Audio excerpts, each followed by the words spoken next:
இயேசுவில் அன்பார்ந்தவர்களே, விமர்சனம். இந்த மண்ணுலகில் இந்த விமர்சனத்தை பெறாத மனிதர்கள் இல்லை என்றும் சொல்லலாம். ஒருவரை பற்றி இன்னொருவர் விமர்சனம் செய்யாமல் வாழ்வதும் கிடையாது. பிறரை பற்றி குறைகளையும் பிறரை பற்றி தவறாக பேசுகின்ற ஒரு எண்ணங்களையும் கொண்டு வாழ்ந்திருக்கிற மனிதர்களிடத்திலே கீழ்ப்படிதல் எப்படி இருக்கும்? இப்படி கீழ்ப்படிதலை இழந்து போய் விமர்சனம் செய்து கொண்டிருக்கிற நாம் கடவுளின் ஆசிரை இழந்து கொண்டிருக்கிறோம் என்ற ஒரு தெளிவான சிந்தனை வார்த்தை என்று சொல்லித்தர விரும்புகிறது. நீங்களும் விமர்சித்துக் கொண்டிருக்கிறீர்களா? வாங்க வார்த்தையோடு பயணம் செய்து விமர்சனத்தை பற்றி தெரிந்து கொள்ளுவோம். இயேசுவுக்கே புகழ், இயேசுவுக்கே நன்றி. இறைவனின் அருட்கரமும் அருளாசீரும் உங்களோடும் உங்கள் குடும்பத்தோடும் முழுமையாக தங்கிட உங்களை நான் வாழ்த்துகிறேன்.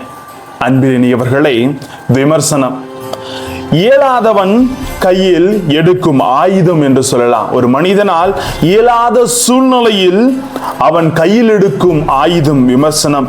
இயன்றவன் அதை தடுக்க இயந்தும் ஆயுதம் புன்னகை என்று சொல்லலாம். இதை தான் என்ற 2 வாசகங்கள் நமக்கு தெளிவுபடுத்த விரும்புகிறது. 1 சாமுவேல் 15:22 கீழ்ப்படிதல் பலியை விட சிறந்தது. சவுலிடம் சாமுவேல் கூறிய அழகான வார்த்தைகள் இது. என் கட்டளைகளுக்கு செவிசாய்த்திருப்பாயானால் உன் நிறைவாழ்வு ஆற்றை போலும் உன் வெற்றி கடல் அலை போலும் பாய்ந்து வந்திருக்கும். நாம் கடவுளுக்கு கீழ்ப்படிந்து நடக்க வேண்டும், ஏனெனில் அவரே நமக்கு நிறைவாழ்வை அளிப்பவர் என்பதை இறைவன் என்று தெளிவுபடுத்துகிறார். நிறைவாழ்வை பெற விரும்புகிற ஒவ்வொரு மனிதனும் தீமையை நாடமாட்டான். நன்மையை வித்திட்டு பிறரை தீர்ப்பிடாமலும் பிறரை விமர்சனம் செய்யாமலும் வாழ்வதில் தெளிவாக இருப்பான் என்பது இங்கு மைய கருத்தாக உணர்த்தப்படுகிறது. ஆமன்புக்குரியவர்களே, நாம் கடவுளுக்கு கீழ்ப்படிந்து நடக்க வேண்டும், ஏனெனில் அவரே நமக்கு நிறைவாழ்வு அளிப்பவர் என்பது உணர்த்தப்படுகிறது. இயேசு கடவுளின் ஒரே திருமகன். அதனால் அவருக்கு கீழ்ப்படிது கடவுளுக்கு கீழ்ப்படிதலுக்கு இணையானது என்ற ஒரு மேன்மை இங்கு சொல்லித்தரப்படுகிறது. இணைச்சட்டம் 4:1 தெளிவுபடுத்துகிறது. நான் உங்களுக்கு கற்றுத்தரும் நியமங்களின் முறைப்படி ஒழுகுங்கள். வெளியே ஒன்றுமாக உள்ளே வேறொன்றுமாக வாழ்ந்தவர்கள் நம் ஆண்டவர் இயேசு கிறிஸ்து எல்லா சூழ்நிலையிலும் ஒரே நிலையில் தான் இருந்தார். இயேசு வெளியிலும் உள்ளும் நல்லவராக நீதிமானாக வாழ்ந்தவர். அதன் விளைவாக கொடுமையான சிலுவை சாவையும் அவர் அனுபவித்தார். அதனால் தான் இன்றைய நற்செய்தியில் அவரை பெருந்தினிக்காரன், குடிகாரன், பாவிகளின் நண்பன் என்று சொல்லுகிற பொழுது இத்தலைமுறையினை நான் எதற்கு ஒப்பிடுவேன் என்று அவர் சிந்திக்கிறார். அன்பார்ந்தவர்களே, ஏனென்றால் ஞானமுள்ளவர்கள் பொய் வதந்திகளை பரப்ப மாட்டார்கள். அந்த யூதர்கள் இடத்திலே ஞானம் தெளிவாக இல்லை.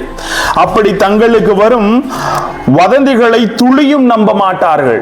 ஞானம் அவர்களிடத்தில் தெளிவாக இல்லை. அதனால தான் கடவுளை இஷ்டத்துக்கு பேசிட்டு இருந்தாங்க ஆண்டவர் இயேசுவை. ஞானமற்றவர்களே இப்படிப்பட்ட விஷயங்களுக்கு அடிமைகள் ஆகி விடுகிறார்கள்.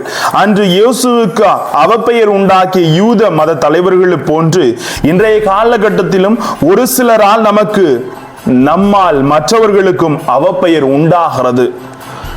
நமது அகம்பாவம் முழுமையாக நம்மில் இருப்பதால் நமது அகம்பாவத்தினாலும் தற்பெருமையினாலும் முற்சார்பு எண்ணங்களை முழுமையாக விளங்கிடப்பட்டு நமது வாழ்க்கை இருந்து கொண்டிருக்கிறது என்பார்ந்தவர்களே. நாம் இதனாலதான் இந்த அகம்பாவத்தினாலையும் தற்பெருமையினாலையும் ஒரு வகையான விலங்கு நம்மை சூழ்ந்திருப்பதால் நாம் பிறருக்கு அவப்பெயர் உண்டாக்கி பிறரை விமர்சனம் செய்து கொண்டிருக்கிறோம். பொதுவாக சொல்லுவாங்க இல்லையா, எத்தனை சிறப்பாக குதிரை வண்டியை இழுத்தாலும் அதற்கு சாட்டையடி உண்டு. அதுபோல எத்தனை சிறந்த மனிதனாக இருந்தாலும் உமக்கு விமர்சனம் உண்டு என்பதை கடவுள் தெளிவுபடுத்துகிறார். அதை பற்றி பொருட்படுத்தாமல் கடவுளிடத்திலே நம்மை கீழ்ப்படிந்து முழுமையாக அவரது வார்த்தைக்கு ஏற்றவாறு நமது வாழ்வை செயல்படுத்தி கொண்டே இருக்க வேண்டும் என்பார்ந்தவர்களை இதைத்தான் கடவுள் உணர்த்துகிறார். லூக்கா 11:41 சொல்லுவது போல, உட்புறத்தில் உள்ளவற்றை தர்மமாக கொடுங்கள், அப்போது உங்களுக்கு அனைத்தும் தூய்மையாக இருக்கும்.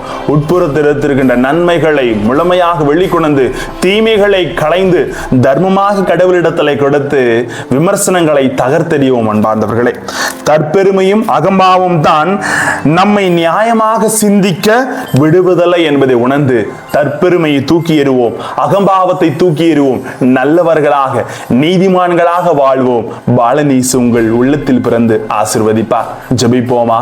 அன்பு இறைவா, தற்பெருமையும் அகம்பாவும் எங்கு எங்களிலிருந்து அகற்றப்பட்டு பிறரை விமர்சனம் செய்யாமல் ஒருவர் மற்றவரை ஏற்றுக்கொண்டு இன்று குடும்பத்திலும் விமர்சனங்களினாலே நாங்கள் வீழ்ந்து போகிறோம் ஆண்டவரே.